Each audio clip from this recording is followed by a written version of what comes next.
Sei, esse aqui tá pronto. Vou pegar esse aqui, tá dentro do carro.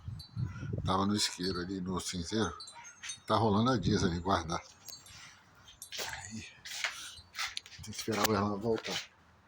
Vou dar uma descansadinha do almoço aqui, daqui a pouco eu vou lá vender o carro, já botei tudo pra fora. Só guardei as ventosas que eu vou usar. O pula-pula lá é de Lolô.